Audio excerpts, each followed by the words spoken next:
Okay, I will see you all in just a few minutes. It's going to be awesome.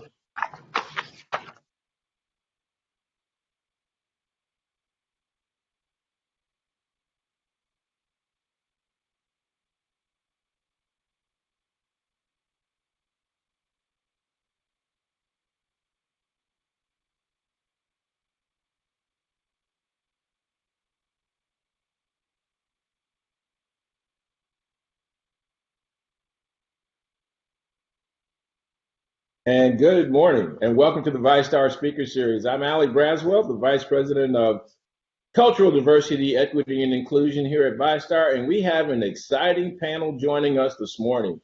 In fact, one just popped in out of the blue. We were having a little bit of technical difficulties getting everybody here, so I apologize for the delay, but we're going to get right in, and I promise this is going to be an interesting conversation on navigating the challenges of corporate America. Joining us are four individuals that are just outstanding individuals, first of all, just outstanding people, but their careers are unparalleled. They have come in and overcome challenges, hurdles to go on and achieve great things. And whether, you look at this from the standpoint through their eyes, or you can align with some of the points that they will share this morning, it's just going to be great. Joining us from Baptist Health is none other than Mrs. Lynn Sherman, who is the Director of Community Engagement and Corporate Social Responsibility. From UF Health is Anne Marie Knight, and with her Navy book in the background, all my vets, ERG members, we have a veteran on the line. It's so exciting to have her on board, and Lynn Sherman is our homegrown talent from right here locally. Then we're going all the way down to good old Central Florida to find Gabby Ortiz, who is the president of the Hispanic Chamber of Commerce of Metro Orlando. So as we're broadening our footprint, we wanted to make sure that we reached out and we covered the areas that we serve. And I know we're not in Minnesota yet, but I wanted to bring some warmth to his life. So I reached out and brought in Andre Koen. Andre joins us from wonderful Rochester, Minnesota, where he gets to serve as the Enterprise Program Director for the Office of Equity, Diversity, and Inclusion. So good morning. Good morning, good morning, good morning. It's so good to have all of you here. And as we briefed and we talked, this is a conversation, ladies and gentlemen. We're just going to talk, and our attendees are going to join us via the chat, and we're going to bring up different questions as we go along. But we're just going to get started so that we can get this all in, and we might hopefully run a couple minutes over, ladies and gentlemen, but we're going to try to stay on schedule because I know you have great information to share. So with that, if we could start with Lynn Sherman with a brief intro of who you are. I didn't want to give your whole intro because I want them to hear it from you. So Lynn, please take it away. Hi, good morning, everyone. I am Lynn Sherman, and I serve as the Director of Community Engagement and Social Responsibility at Baptist Health. As Ali has already said, I am homegrown. I have lived in Jacksonville, Florida all of my life, and I certainly come from a huge family. I have 5 brothers and 4 sisters, so this is home for most of us, almost all of us. And so I love Jacksonville, as you can imagine. So I've worked for Baptist for 40 years, and I just want you to know that I was hired when I was about 10 years old. That's why I look so, but it has been 40 years. I've loved everything about my work at Baptist. I've loved my career and every position that I've ever held because I was very fortunate. I was very fortunate to be one of those people who took care of people. And to begin my career, I worked as a respiratory therapist at Baptist and met with, as you can imagine, many challenges because I was young and there were not many African Americans doing respiratory care when I started respiratory care in the 80s. And I worked hard. And eventually I was promoted to work with a team of lung specialists. But in my work as a therapist, I worked in mostly the intensive care units, neonatal intensive care, pediatric, adult intensive care. And because I was the only minority, I was pretty isolated, but determined to work hard and to show everybody around me that I knew what I was doing and I was going to be the best at what I did, and which I did. So eventually, as a result of that, I was promoted to work in the practice with the team of lung specialists that I work with every day in ICU. Invited me to work with them. I loved working with them, at least most of them. I have to admit that on the team was one doctor who openly said to everyone on the team that he did not like the fact that there was a Black woman who served as the first person that his patients saw. He did not like the fact that I represented him, and he made that very clear. As a matter of fact, this team of doctors got into a big fight about that argument. I think what they forgot was my office was right next door to the conference room that they were in, and the walls were paper thin, and that I could hear the entire conversation. And so it was an open conversation, which really took me to a different place, as you can imagine, emotionally. So as a result of that, working with this one doctor, I went home with a headache every day because he made my life a living hell. And so I worked really hard to do everything I could to please him and to make sure he was satisfied with what I was doing, but it did not matter. He had his mind made up, and it really wasn't until the other three doctors stood up and said, "We don't have a problem with her. She does everything right that we asked her to do." So that was a pretty challenging period for me over those, it was 8 years that I stayed in the practice and worked with them, but I was determined not to quit. And besides, I was a single mom and I needed to make things work, right? Well, Lynn, you bring up great challenges that you overcame, and they didn't take a long time to come at you, but you persevered through and saw through each one of them. Yeah, that was important to me. It was important to me to meet the challenge that I was faced and not run away from the challenge. So, and my career evolved, and sticking it out was really the right thing to do for me. And so I eventually went to work as a community educator for chronic diseases in our community. I loved that, and it gave me the opportunity to connect with the faith community and other nonprofits to help people deal with asthma and other lung diseases and other chronic diseases. And so as an educator, it gave me a lot of satisfaction. And then I was able to do that in the urban core. And I love that. And as a result, you never know who's watching you. You never know who's watching your performance or how people engage with you. Because following that, I was appointed by my CEO, Hugh Green, as the Director of Community Health. And I have to say that my hard work throughout my career has spoken for me, because I have never interviewed for a job and at Baptist, a position or my initial job. I was always offered every position that I got. And I think it was really because my performance spoke for me. I was interviewing the entire time and didn't realize I was interviewing. So I would say that one of the real keys to my success is just hard work and a deep passion for others and caring for who people are and the needs that they have, and being willing to and able to address those. Well, thank you so much for sharing and opening our conversation. And you covered everything I asked you, your pathway to where you are, the challenges. So one of the questions was, has race or gender impacted you? And you clearly show where it had an opportunity, but you didn't let it define you. And so as we're going through this, we'll come back to you, and we got a question that we're going to ask you to lead. Now we're going to go way out into the Arctic and talk to Andre over in Minnesota. And Andre, please introduce yourself and share with us. Yep. So first and foremost, I want to say, Allie, I really appreciate the opportunity to speak to to speak on this panel, but more importantly, to speak to the VYSTAR employees. I think this particular conversation is extremely important because if we can't see other people's perspectives, then it becomes difficult for them to see ours, right? And so I hail from the Mayo Clinic here in Rochester, Minnesota. I'm out in the prairie. So if you ever watched Little House on the Prairie, that's where I am.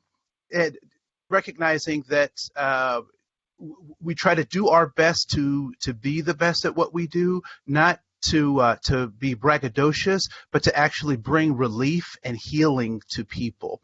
And so in my role, I am so humbled by the opportunities that I have to help people who connect brain tissues to nerves, that actually take body parts from one individual and transplant them into another individual, who actually eliminate and remove cancerous issues from people's lives, that I get to be a person that they ask to make better. And so I get to help those individuals put the needs of the patient first. And so I'm really excited. I think in the financial sector, you all also do that in terms of giving people not a hand up, but actually giving them the financial tools to eliminate obstacles, which is what particularly all people need, but more specifically, Black people need. I don't believe we need a hand up. We need a hand to remove obstacles so that we can do these things for ourselves. And I think that goes on to, many people of color. I'm excited to be here. Thank you so much, Allie, for this opportunity. And I look forward to engaging with my sisters on these topics. So thank you. Awesome. Good. I told you, ladies, I have an Andre here. I know Lynn was wondering, could Allie stay out of it and not get too deep into it? I don't have to. I have Andre this time. So I get to sit back. And so we'll swing on over here to Gabby Ortiz down in Orlando. I'm not too far from her today, but Gabby, please introduce yourself and share. What were some of the challenges that you might have encountered during your career? Absolutely. Good morning, Ali. Thank you so much. And thank you to everyone who has joined us this morning. It's such a pleasure to be here today. As Ali mentioned, I'm the president and CEO of the Hispanic Chamber of Commerce of Metro Orlando. We are one of the largest chambers here in Central Florida and one of the largest Hispanic chambers in the nation. So we're very, very proud of the work that for 28 years, not just the staff of the chamber, but thousands of people who have belonged to our chamber, thousands of volunteers who have dedicated countless hours to make sure that this chamber is so strong and to serve the community. Thanks to them and thanks to all the work of and the support of our trustees and partners and members, we are where we are today. So I'm very proud to have this position. I've been in this role for almost 3 years. In terms of my nationality, I always like to share it because even though when we think about Hispanics, sometimes people think of Hispanics as one group, but we're actually divided into many different groups. And I'm a representation of one of those situations. I was born in Mexico City. My dad was from the Dominican Republic, but I was raised in Puerto Rico. So I have, I like the merengue, the tacos, you name it. The salsa, and I can definitely combine all my different experiences. And I think even though I have always, if you think about it in my life, I moved to Puerto Rico when my parents moved to Puerto Rico with me when I was 3 years old. So I've always been kind of in a minority group because I was a minority when I was in Puerto Rico. I was the Mexican, I was the person who was not from Puerto Rico.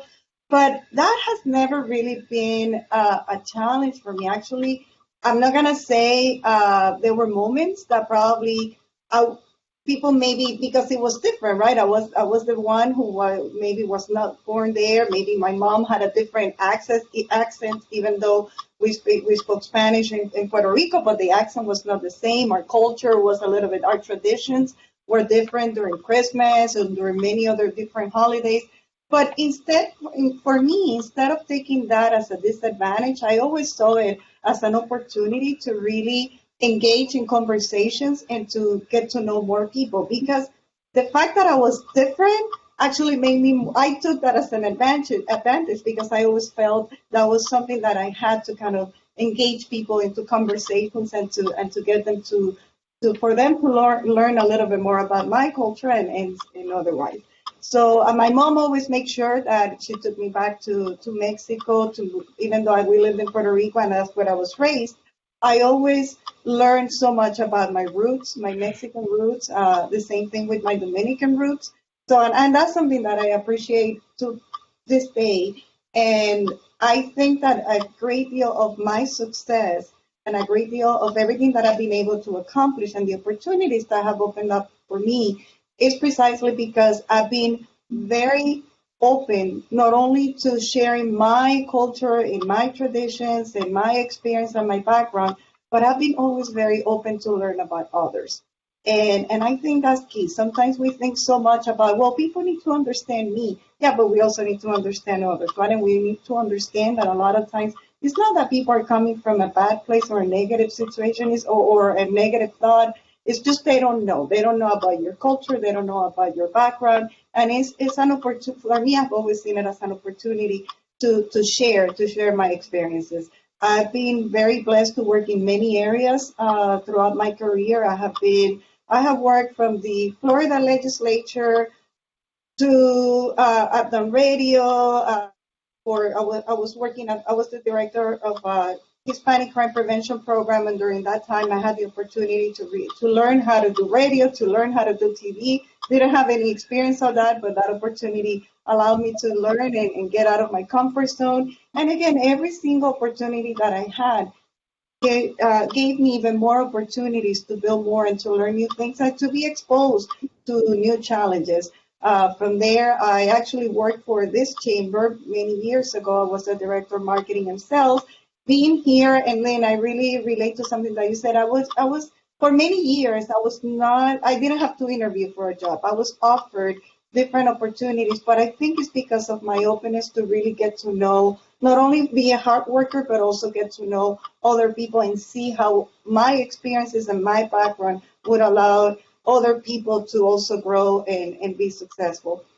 And I think that mentality always allowed me to open doors and make very strong connections because it's key. I mean, for all of you who are listening to us today, it's key. I mean, it's great that you're working for a great organization, but you need to develop your network. And it's important that you develop your network inside of the company, but also outside. So I will end with this. What I would like to share with all of you is that one of the key points of my career and the reason why I've been able to do many things from working in this chamber, then I worked at Orlando Utilities Commission as a manager of community relations. And then, of course, now I'm here as the president and CEO of this incredible organization. But the key that really made the difference for me is the fact that I volunteered for many organizations, and not because I wanted to get an opportunity to get a job at those places. I did it because I really wanted to serve. But sometimes we say a lot, oh my God, I really want to help people. I love helping people. That's great. And I think that's something that all humans in the core, we have that. But we need to put that into action. And for me, the way that I was able to put that into action was, even though I had my full time, I found the time to do a lot of volunteering work in many different organizations that were passionate, that I was connected with or that I feel passionate about. Many of you might do it in your churches. Many of you may do it in your kids' schools. So, but use those opportunities because that's going to help you to develop a strong network. And by serving, I mean, everything is reciprocal, right? And you even though you don't do it because you want to get something back, but it's natural. It's the natural effect is something that, of course, will happen, and you will receive many blessings out of that. So that has been my experience, and I enjoy. Thank you so much again for this opportunity, and I'm very excited for everything that we're learning and this incredible group of panels that Ali has put together and everything that we'll be learning today. So thank you. Well, I really appreciate that, but you know what? This is an incredible panel, and I'm realizing I probably needed 2 hours, but we're going to try to get as much done in an hour. because I mean it's so rich and it's so, it's filled with great information. Even having the thought of taking where you're different as an advantage.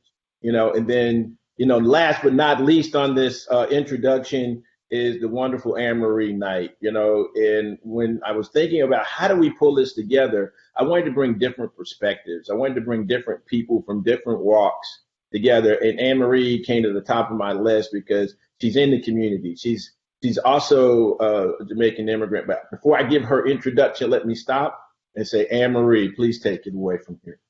Yeah, thank you for putting me in the queue last to follow these great colleagues. Wow, what pressure.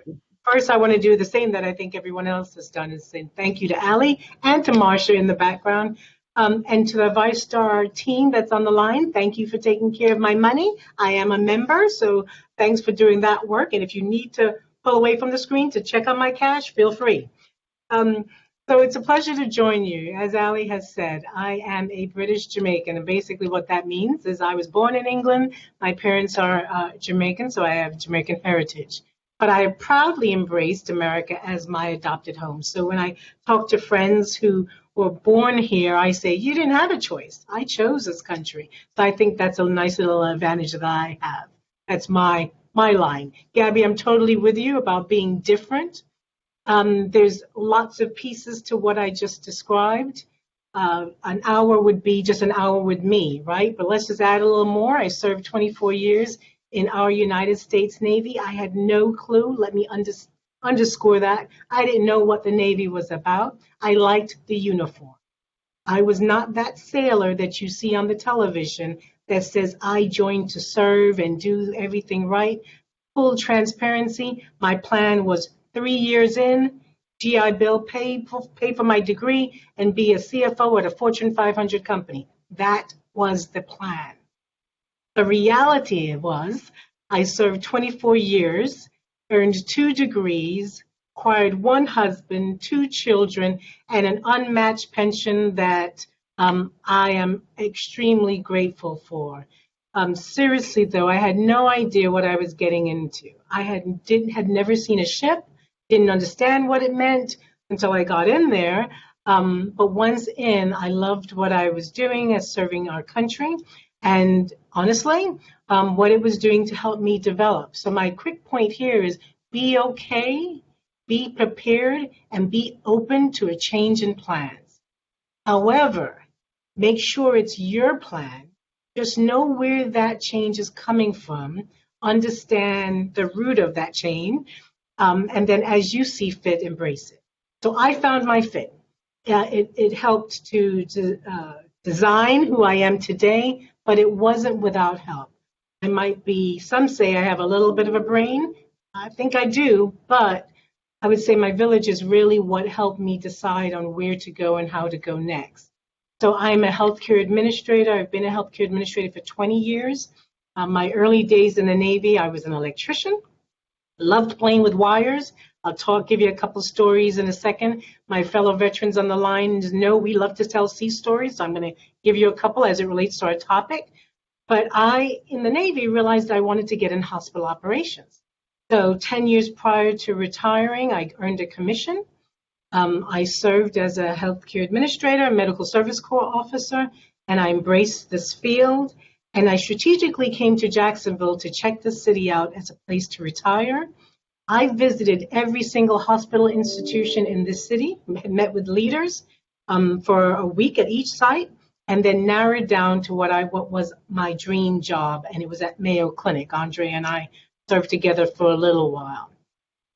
It's interesting, though, I was in operations at the Mayo Clinic and loving it.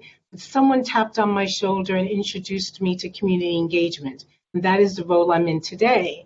And so I served with Mayo in that role for about 4 years and just really fell in love, exactly what Lynn talked about earlier, with taking what little knowledge and expertise I have, merging it with colleagues and organizations, and helping to improve the health and wellness of the community.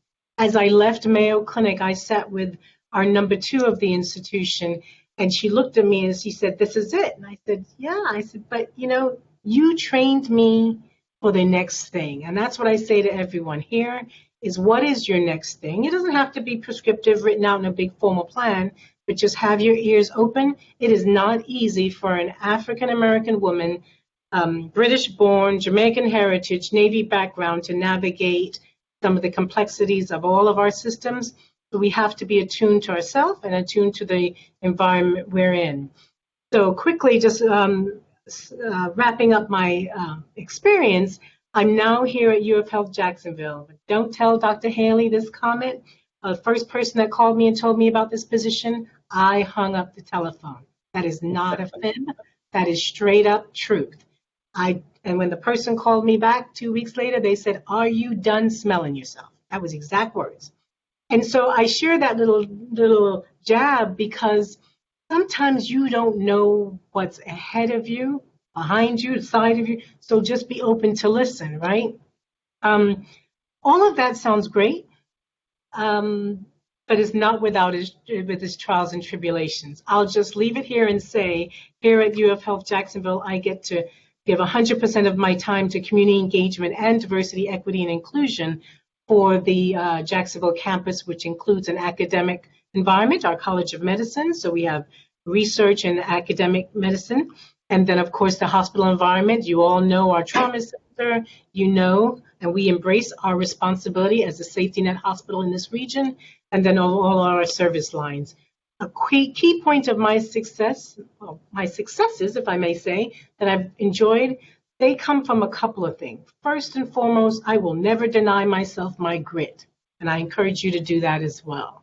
I didn't get here by accident. I was willing to read, understand, listen to myself, and all of that to figure out what I want to do. When folks go home at 5 o'clock, I might still be sitting here at 8 p.m. at night, and that's even at my level as a VP. I'm all about grit. I'm all about looking things up for myself. That's my second key point about success. I will never rely on a friend to tell me what to do and how to get something done. I'm going to figure it out for myself. I will listen, I will engage, I'll absorb, but I will always verify, right? Isn't that what we say, Allie? We verify.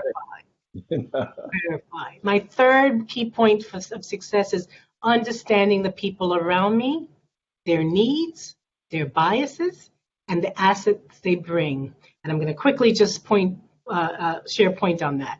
When I say understanding the people around me, that is not easy for any of us to do because we all have baggage. We all come from different walks of life. But if you lean in enough to your neighbors at work, you'll understand a little bit more about them.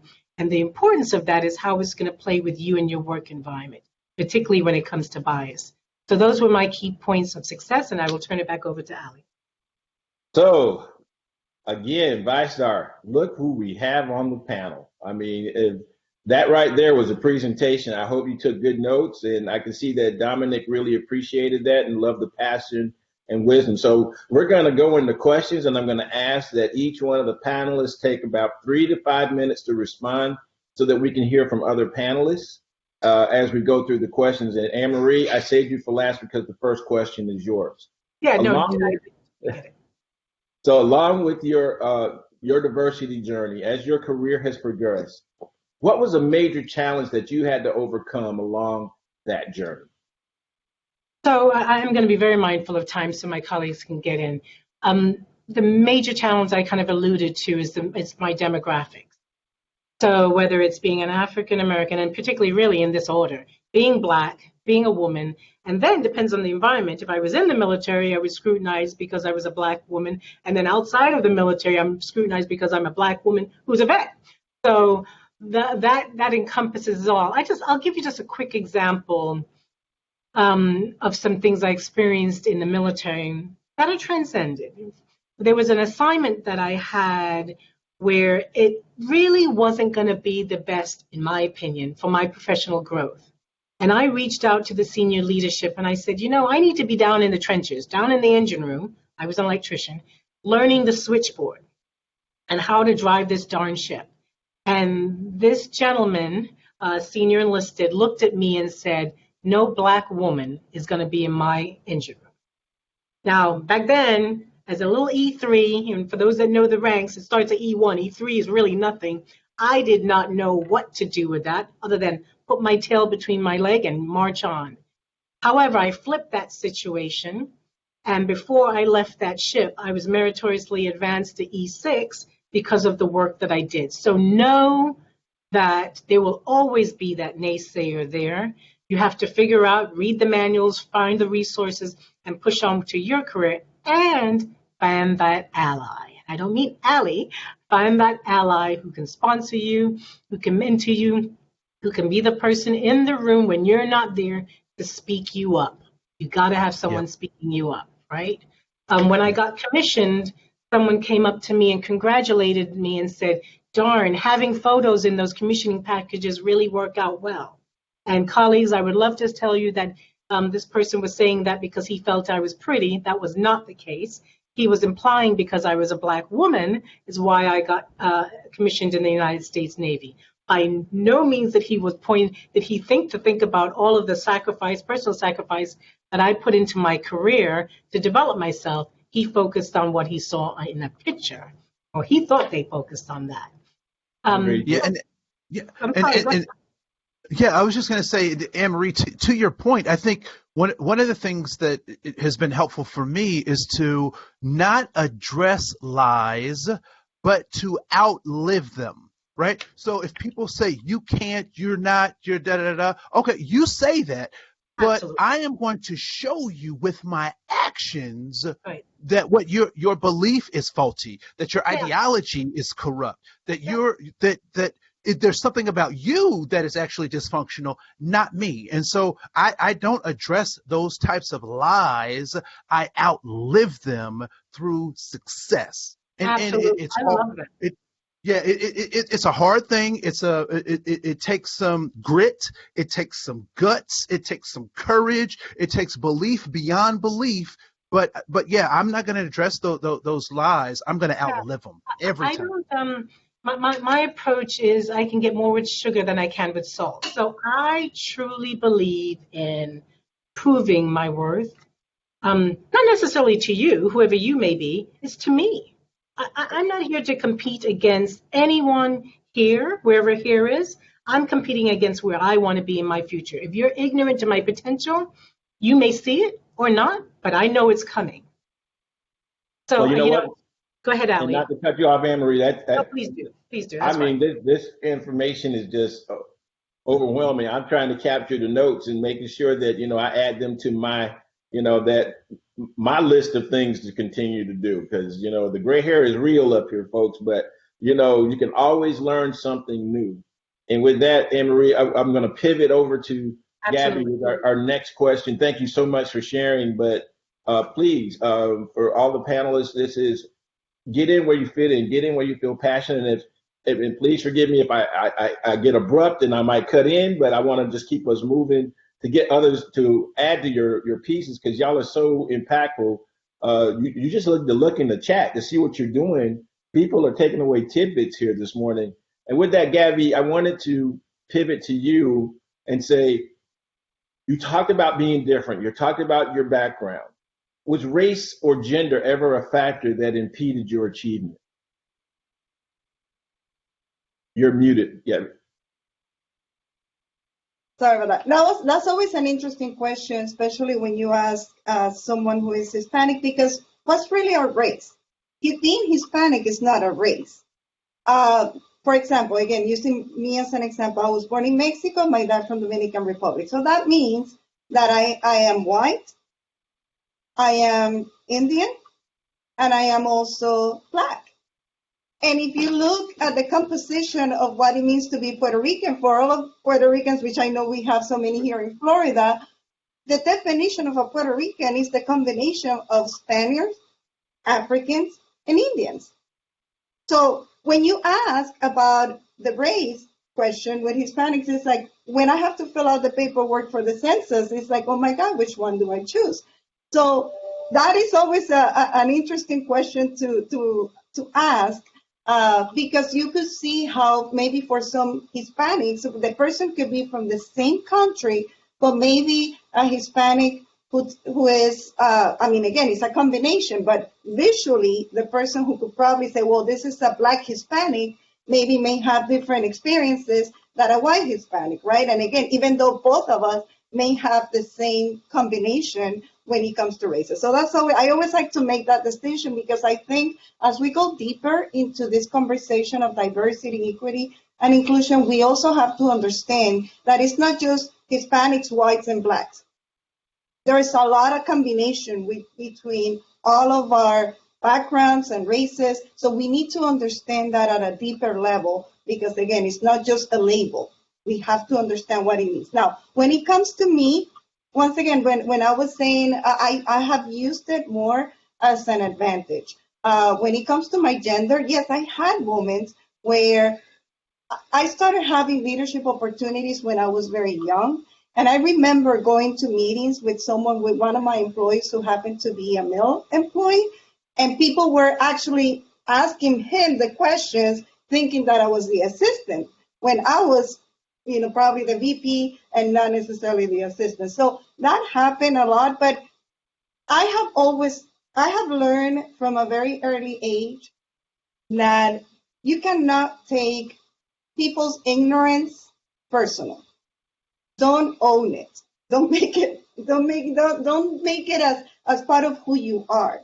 Yes, you have to educate. Sometimes, yes, it is frustrating. Sometimes it's, not necessarily. I mean, what Lynn was sharing with us and Anne-Marie, yes, many people have suffered horrible things because of this level of ignorance. But whenever we have the opportunity to really be able to control your behavior towards those actions. So to me, it hasn't been a problem, because I have not allowed that to be a problem. When people thought I was the secretary instead of the boss, I will say, you know what? You should be asking that question to me, because I'm happen to be the one who has the answer for you, not him at this point. So I try not to take it personal. And I'm going to share something else. I'm sure not right now that you're hearing to me. I've been here in this country for many years, but for whatever reason, I haven't lost my accent. So some people, and I have talked to many people who feel that having an accent is a problem in their career, that having an accent will not allow them to grow in their career, because people are going to find that, kind of distracting or bothersome. So for me, once again, I have used it into my advantage, because every time I start a conversation and people immediately see that I have an accent, typically the next question is, where are you from? So when they ask me where I'm from, that gives me the opportunity to share again, the same thing that I already mentioned to all of you. And that triggers the conversation. Oh, I have gone to Mexico. Oh, I have been to Puerto Rico. Oh, I have been to the Dominican Republic.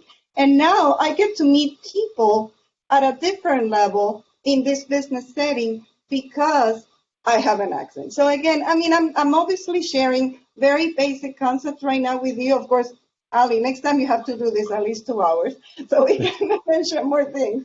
But I just mentioned this to you because I'm sure that many of you who have joined us today have probably encountered those situations, because I have felt them. And I'm not going to say I haven't felt bad in some situations, so I haven't felt, oh my God, maybe I'm wrong. Maybe I should take classes to remove my accent.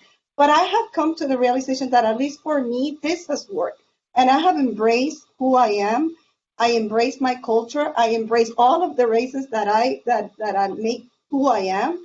And that allows me to really see and welcome other cultures and other things that maybe I don't know them, but I'm open to them, because I love when people welcome who I am and the things that I offer. So Gabby, you made a point really. Go ahead, Anne-Marie. I'm sorry, just really quickly. When people come to me, same scenario, and they recognize that I have a difference, although I believe in my heart of hearts they're coming at it in a positive way, I'm also very cautious to listen to the negative perspective of what they may perceive, in this example, of a Jamaican or a Black woman or a veteran, because Lynn can share, we get that attitude of, if we get upset about something, where there's just the angry Black woman, so there's bias with when someone says, oh, you're Puerto Rican. That may sound good on the surface, but I'm always cautious to understand what's really behind that comment as well. No, and it's hard. I get it all the time. I get people, say, oh, so you're Mexican. And then, they make some assumptions about me being Mexican or the way I came here or, I mean, it's just, again, I think it's difficult because I'm glad that what's happening right now, we're going through this new wave of awareness because it's allowing people to really understand and be educated about what it means to be, from multicultural. Or what does that really mean? And it's not just a label. It's not just, a statement of, yeah, we support, but then you don't do anything about it. No, it's about truly understanding the people that are part of your culture, your business culture and your company, et cetera. So I think there's still a lot of work to do, but we also have to be, and the way I feel it and the way that I promote it here internally at the chamber, we have to be part of the awareness. That's why for our chamber, everything that we do, we make it very professional. We always make things on time. We always do things that go against some of those misconceptions that our Hispanic community may have. So again, I know it's an educational process. We'll still have a long way to go, but I think we're going the right path. And I think for us who are considered minorities, let's also be open to understand and be part of, to educate. Because a lot of people, they're afraid to ask because they're afraid to offend us. And they may not be able to get the right information just because they're afraid to ask us, or they may be afraid to offend us in any way. So to me, I always welcome people who have questions, and it's the best way, I think, to open up and educate all of us about everyone and the different backgrounds. Yeah, to your point, Gabby, open conversation and honest conversation is important, and you're absolutely right. There is a way. We're in a period, in a moment right now in this world, in this life, where conversations are more and more inviting to have, which has not always been our experience, right? We were always trying to be a little bit invisible. So that it would not, the color of our skin would not necessarily be at the top of minds of people, and would not be the reason why we didn't get that job or that position, or we didn't disagree with someone, so they labeled us as the angry Black woman as opposed to a person who just simply disagreed with what I had to say. So those are challenges that I believe that all of us have had to deal with throughout our career.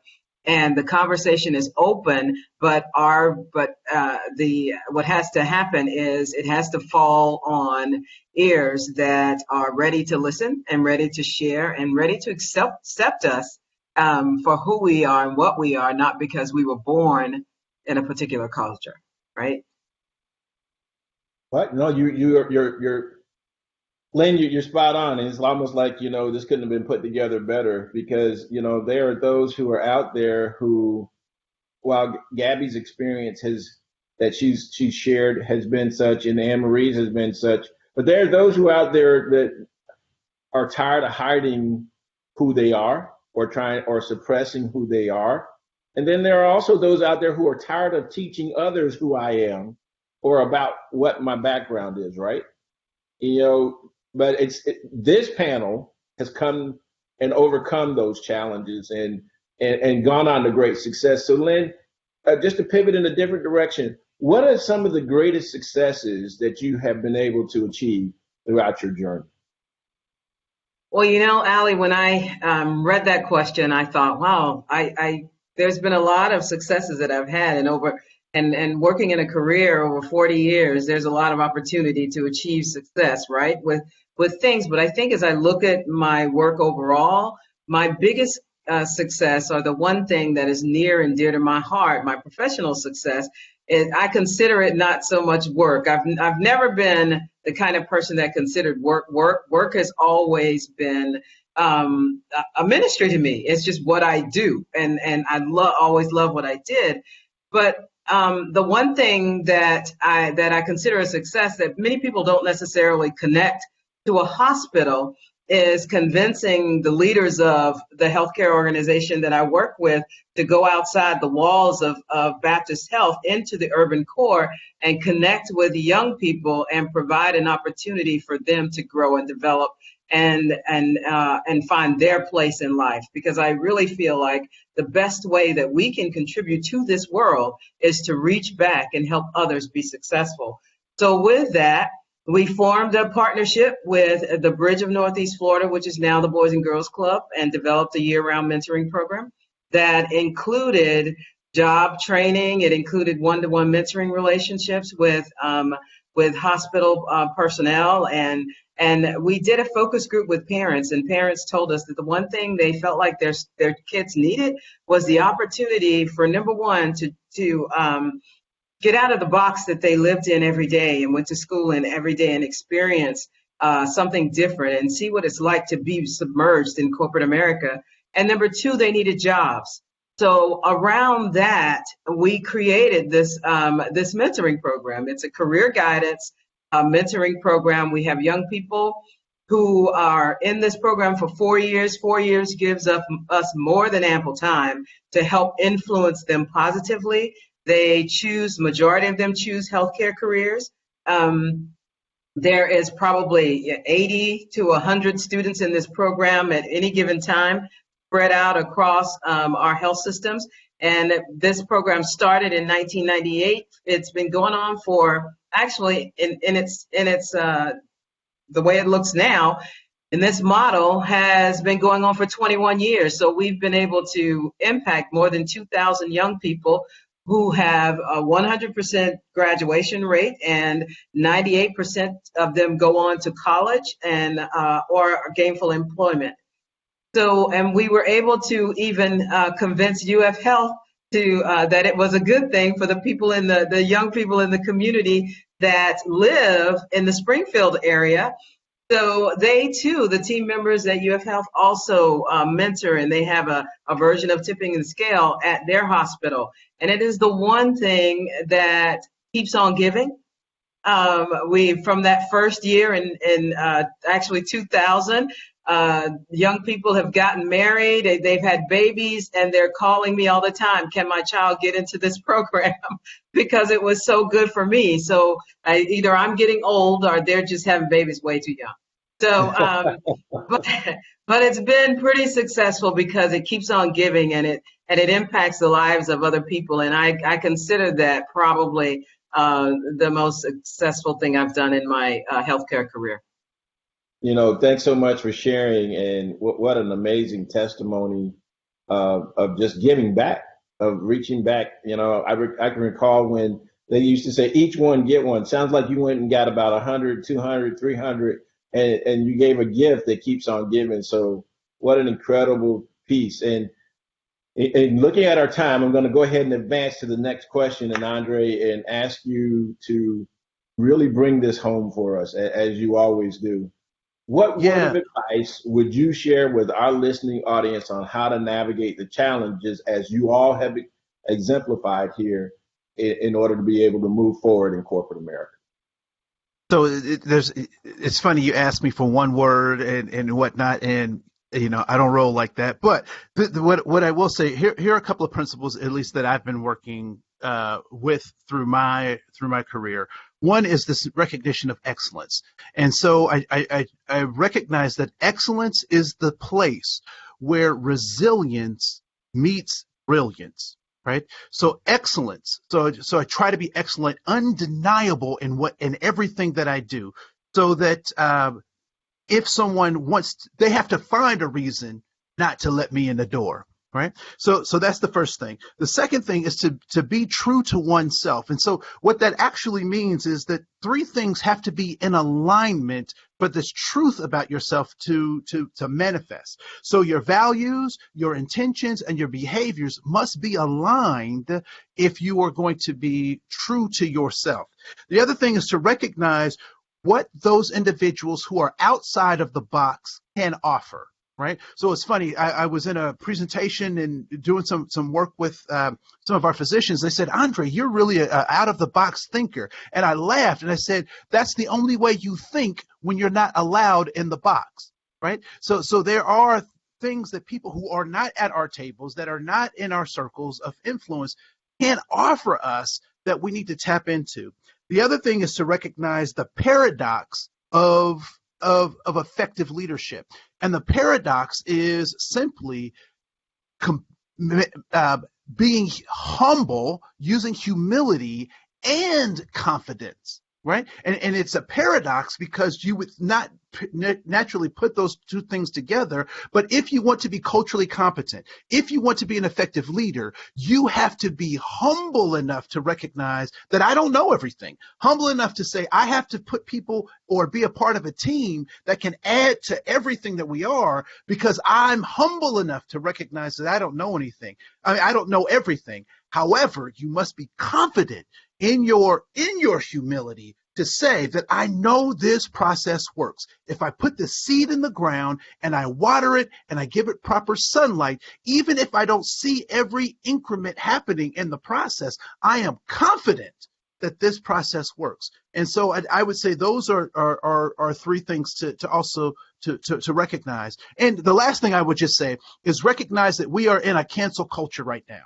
And what that means, sometimes when people say that in popular media, they think that that's a negative thing. But I think we're canceling out ignorance. That's what's being canceled, right? People's ability to speak or think is not being canceled, but we are canceling and stamping out ignorance. And lastly, I just want to say, Ali, this has been a wonderful opportunity to talk to the VYSTAR folks. My colleagues on this panel are just blowing my mind. You should see my notes. It's absolutely incredible. So thank you for the opportunity.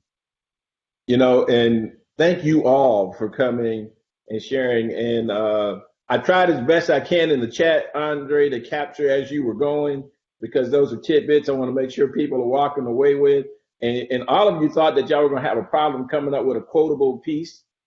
None of you have a problem with a quotable piece. This has been incredible. This has been one of the most energetic and engaging conversations. And as we bring this home, what I'd like to do is go around and ask you to take one to 2 minutes, and just have a parting statement. And Lynn, let's start with you. Oh, I knew you were going to do that. Hi. My parting statement is, I guess part of what Andre said, be humble, be willing to demonstrate humility, to persevere, and to always remember who you are and whose you are, and you'll be okay. My parting statement is hang in there. We're getting there through conversations like this, and through just connecting with one another. It's going to be a great place to live and a great place to work. Awesome. And Andre, to you, 1 minute, 2 minute wrap up. Well, that was great what you just did. 1 to 2 minutes. I would just say, make sure that your intentions, your values, and your behaviors are aligned, and you do that through cognition. Think about your thinking. Anne Marie? So I would say raise your voice. Not the easiest thing to do. Sometimes it's scary. You don't know if what you're going to say is correct. You don't know if you're going to have someone in the room that'll stand by you. But raise your voice, and in the background, find that other person in the room that will help raise your voice as well. So get that ally, but get your own confidence, exactly to Andre's point. Get your voice and get help from others to speak. And last but not least, Gabby Ortiz. Absolutely. Take advantage of all this incredible advice that you have heard today. Very importantly, not only hear it, make it your own. Make sure that you know that you are responsible for your own success. Don't expect the organization, don't expect government, don't expect other institutions to be the ones responsible for your own success. Instead of spending a lot of time, sometimes we waste a lot of time on social media, on TV, or doing things that are not really letting us grow. Take that time, use advantage, and use that to your advantage. Be responsible for your success, and make sure yes, we still have a long way to go, and we still have a lot of education to many ignorant people that are still out there. But you see here very clear examples of people who have been resilient, who have prepared themselves to be able to be the role models for all of you and for our younger generation. So be responsible and take ownership of your own success. So with that, ladies, gentlemen, I cannot thank you enough for the great conversation you shared with our VYSTAR team here today. You know, and to encapsulate everything I heard, the great Whitney M. Young Jr. would say, better to be ready for an opportunity than to have an opportunity presents itself and you not be ready. Today, I feel like you came and you poured and you filled our cup, and it runneth over to the point of, if you were here today, you walked away with a tidbit that can help you navigate the challenges that we all face in corporate America. Anne Marie Knight, Lynn Sherman, Gabby Ortiz, and my brother Andre Koen, my sisters, thank you for joining us on the VYSTAR Speaker Series conversation. You can see they're real, and even I learned how to sit in the background and be humble while confidently listening to everything that you said. Thank you so much for joining us, VYSTAR team members. Please tell somebody they can also go and consume this. We will have this recording available later on this afternoon. But thanks for joining us this morning. On behalf of our organization, our guests, thank you for taking time out of your busy schedules. Have a blessed and wonderful day. Have an awesome week, VYSTAR. We'll see you later on.